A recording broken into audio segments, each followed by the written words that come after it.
now. So, 50 years ago, bluepeter held a competition inviting children to design inventions that they thought would be made by the year 2000. And some entries were things we still can't imagine, including an underwater city in a submarine. Now, one young boy drew what ended up becoming part of our everyday life. You're probably seeing us on one now, a flat-screen TV. It wasn't introduced until the late 90s, though. Take a look at some of those competition entries.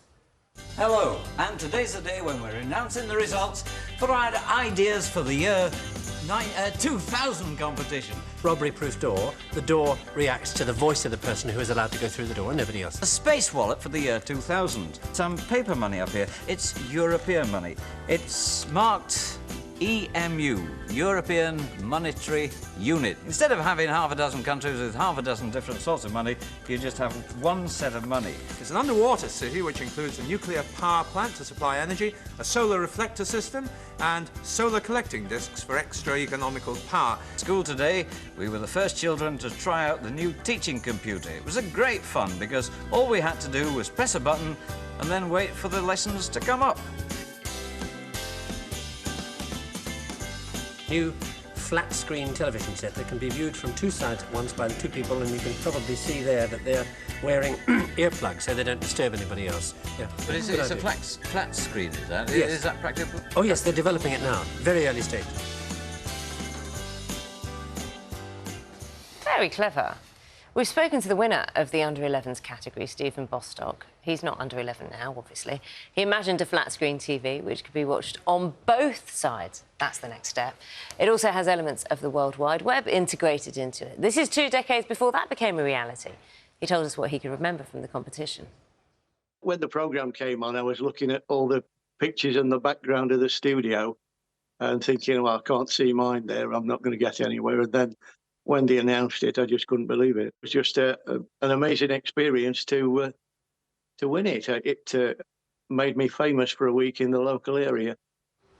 Yeah, and we're still talking about it now, which is the point, isn't it? We're joined by former bluepeter presenter Peter Purvis this morning. Morning to you, Peter. Lovely to see you there. Morning, Charlie. Morning, Marga. Lovely to see you. Tom Cheesewright is with us, who's a tech expert here in the studio. Morning, Tom. So, Peter, just take us back to that time, 50 years ago, and you get all these ideas coming in. They were brilliant ideas, weren't they? Well, some of them were quite extraordinary, and Stephen Bostock's winning entry, that was in the oldest age group, because I think the competition always had at least 3 different age groups. So there were 3 winners down the line. But no, that was extraordinary because, as James Burke said, I think, at the time, that flat screen technology had just started to be worked on. I mean, it wasn't a viable proposition. And at that time, technology had not advanced greatly. I mean, I remember, and it was probably the same year, I demonstrated the first telephone that you could take outside and move around and ring people elsewhere. It was a great big haversack you had around your neck, and you had an ordinary kind of old-fashioned telephone attached to it, and you could make calls. And this was extraordinary. It was groundbreaking, and we know where that's all gone. So it really was exceptional that he could come up with something that really was not within the range, I would have thought, of someone of his age to even understand the possibility. I mean, televisions back in the day, and I'm sure you both remember, Charlie and Naga, that, I mean, they were big. They had great depth to them because they had this cathode ray tube inside. And we're only about 5 years on from colour television being universal across the BBC, with the line system changing to 625. People watching now who weren't born then won't even know what I'm talking about. All sorts of wonderful technology. I must say, Peter, you've lost half of our production team when it came to that technical stuff. Honestly, it was just straight over their heads. We've got an applied futurist. You know, Tom, I'm looking at this list because Peter was saying, you know, there were 3 categories. So Stephen won with the flat-screen TV. For 8 to 10-year-olds, the winning invention was a dishwasher and a dish-making machine, which washes dishes and makes new ones. Even better. The 7-year-olds, 7 and unders, the first prize was a cloud, or the one which won first prize, a cloud blower which takes water from an area with floods and delivers it to an area with droughts.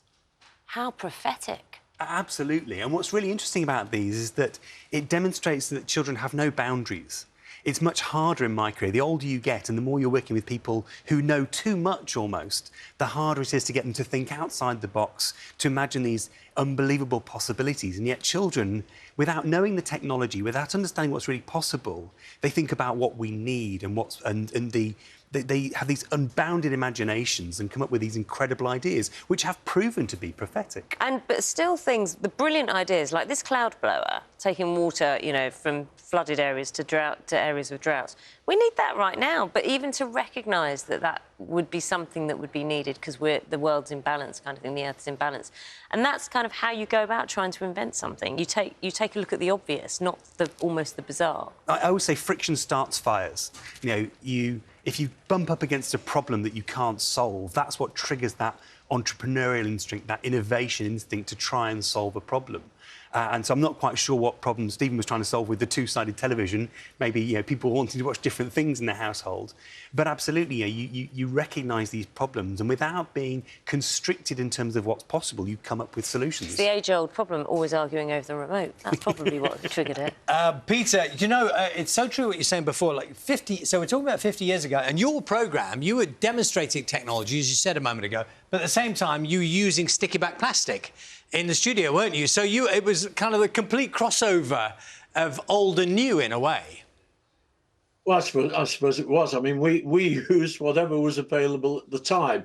And, I mean, sticky-back plastic was, I think, we had to say that because Fablon was a trade name and that was the product. So, I mean, things change, and they change very quickly. Once the technology starts to advance, the increase in the technical ability is just amazing. I can barely believe how it was then. I mean, we worked in the days of black and white television with the very old type cameras. Nothing like what you have in the studio today with your remote control and everything. It's quite extraordinary, and I find it hard to believe that it's all happened in my lifetime. Yes, it is amazing. Look at us chatting, and you're in your front room, and we're chatting, and we're on the telly. It is amazing, isn't it, Tom? You know, we take things for granted these days. Absolutely. Yeah, the fact that we are connected, over great distances with no trouble at all. Yeah. Peter, lovely to see you. Thank you so much for reminiscing with us a little bit. Thank you very much. Welcome. And Tom, thank you so much as well. Tom Cheesewright, thank you. What do you wish you'd invented? Oh, something really simple like paper clips. You'd have made a fortune. Absolutely. Yeah. Thanks.